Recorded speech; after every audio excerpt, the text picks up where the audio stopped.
ఎన్నాళ్ల నుంచో పెండింగ్లో ఉన్న ఒప్పంద ఉద్యోగుల క్రమబద్ధీకరణకు తెలంగాణ మంత్రివర్గం పచ్చజెండా ఊపింది. ఈ నెలాఖరులోగా ఈ ప్రక్రియ పూర్తి చేయాలని ప్రభుత్వ ప్రధాన కార్యదర్శిని ఆదేశించింది. అటు జీతాలు పెంచి పొరుగు సేవల సిబ్బందిపై కూడా మంత్రివర్గం కరుణ చూపింది. ఇదే సమయంలో 15,000 ఉపాధ్యాయ నియామకాలు చేపడతామని స్పష్టం చేసింది.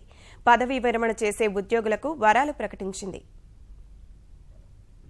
కాంట్రాక్ట్ ఉద్యోగుల క్రమబద్ధీకరణ కంప్లీట్ గా చేసేయాలి.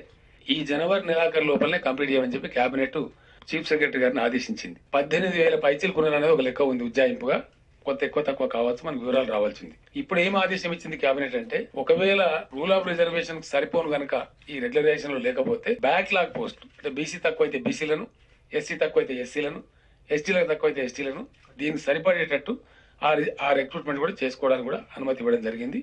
అది మనకు మొత్తం ఫైనలైజ్ అయితే కానీ తేలదు ఆ విషయం. వీళ్ళు మాత్రం రెగ్యులర్ అవుతారు. అవుట్ సోర్సింగ్ ఉద్యోగులు పాపం చాలా మంది ఉన్నారు. వీళ్ళ యొక్క వేతనాలు పెంచే కేబినెట్ నిర్ణయం తీసుకున్నది. దీనిలో 3 కేటగిరీలు ఉన్నట్టుగా మొత్తం ఫైనాన్స్ డిపార్ట్మెంట్ వాళ్ళు లెక్కలు తీసి మాకు సమాచారం ఇచ్చారు కేబినెట్ కు. ప్రస్తుతం 6,700 పొందుతున్నటువంటి అవుట్ సోర్సింగ్ ఎంప్లాయీస్ ఎవరైతున్నారో వాళ్లకు 12,000 రూపాయల జీతం దొరుకుతుంది. 8,400 రూపాయలు దొరికే అవుట్ సోర్సింగ్ ఎంప్లాయీస్ ఎవరైతున్నారో వీళ్ళకి 15,000 రూపాయల వేతనం ఇవ్వబడుతుంది. 10,900 ఎవరికైతే ఉందో 17,000 రూపీస్ వీళ్ళకి శాలరీ దొరుకుతుంది. కనీసం ఈ మాత్రం అని వస్తే 2 పూట్ల అన్నం తిని పనిచేస్తున్న ఉద్దేశంతో ఈ నిర్ణయం తీసుకున్నది cabinet. That is effective from 1/1/2016. ఈ నెల నుంచే ఇంప్లిమెంట్ అవుతుంది. 15,628 టీచర్ పోస్టు మంజూరు చేస్తూ కేబినెట్ నిర్ణయం కూడా తీసుకోవడం జరిగింది. ఇందులో ఉర్దూ మీడియం ఏవైతే ఉన్నాయో 1,200 చిల్లర పోస్టులు దీనిలో ఉన్నాయి. ఇది డిప్యూటీ సీఎం ఎడ్యుకేషన్ మినిస్టర్ గారు తరోగా రివ్యూ చేసి ఇవి అర్జెంట్ గా నింపాల్సిన అక్కర్నదో వాటన్నిటి కూడా తీసుకోవడం జరిగింది. కరప్షన్ లేకుండా, పైరవీలు లేకుండా రిక్రూట్మెంట్ జరిగేటట్టు స్టెప్ తీసుకుంటారు. వచ్చే విద్యా సంవత్సరం నుంచి మైనార్టీల పిల్లల కోసం 30 బాలికలకు, 30 బాయ్స్ కు 60 మైనార్టీ రెసిడెన్షియల్ స్కూళ్లు ఏర్పాటు చేయాలని చెప్పి కూడా కేబినెట్ ఫైనల్ చేసింది. వచ్చే అకాడమిక్ ఇయర్ నుంచి ఇవి ప్రారంభమైతాయి.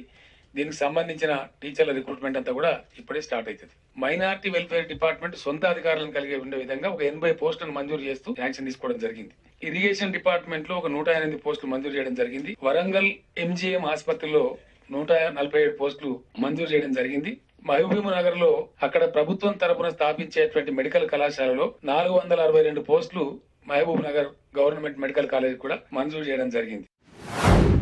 2 విషయాలు చాలా సీరియస్ గా తీసుకోమని చెప్పారు. కొన్ని సందర్భాల్లో అధికారులు చాలా క్రూరంగా ప్రవర్తిస్తున్నారు. ఒక ఉద్యోగి చనిపోతే వాళ్ళ కుటుంబం విపరీతమైన డిప్రెషన్ లో ఉంటుంది. ఆ ఇంట్లో పిల్లలకు గానీ ఆ స్పౌస్ గానీ ఎలిజిబిలిటీ ఉంటే ఉద్యోగం వారం లోపల ఇయ్యాలని కేబినెట్ ఆదేశించింది. With in 1 week compassionate appointment అనేది అప్లికేషన్ మొత్తం తీయమన్నాం. ఏ డిపార్ట్మెంట్ ఆ డిపార్ట్మెంటే కాదు, ఎక్కడ వేకెన్సీ ఉంటే అక్కడ ఖచ్చితంగా విత్ ఇన్ 1 వీక్ చేయాలని చెప్పిన ఒకటి. రెండవది, ఈ పెన్షన్లు సెటిల్ చేయక, పెన్షన్లు సరిగ్గా ఇయ్యక కూడా రిటైర్ అయిన ఉద్యోగులకు ఉసురు కొంత పోసుకుంటా ఉన్నారు. అది లేకుండా మొత్తం రివ్యూ చేయమని కేబినెట్ ఆదేశించింది. ఉద్యోగి కనుక రిటైర్ అయితే ఏ స్థాయి ఉద్యోగైనా కానీ అటెండర్ టు చీఫ్ సెక్రటరీ ఎవరైనా సరే రిటైర్మెంట్ బెనిఫిట్స్ మొత్తం ఒకటే పాకెట్ లో ఇచ్చి గవర్నమెంట్ వెహికల్ లో వాళ్ళ ఇంటికాడ దించామని కూడా కేబినెట్ ఆదేశించింది. That we have taken a decision. 100% దాన్ని చాలా స్ట్రిక్ట్ గా ఇంప్లిమెంట్ కూడా చేయిస్తాం.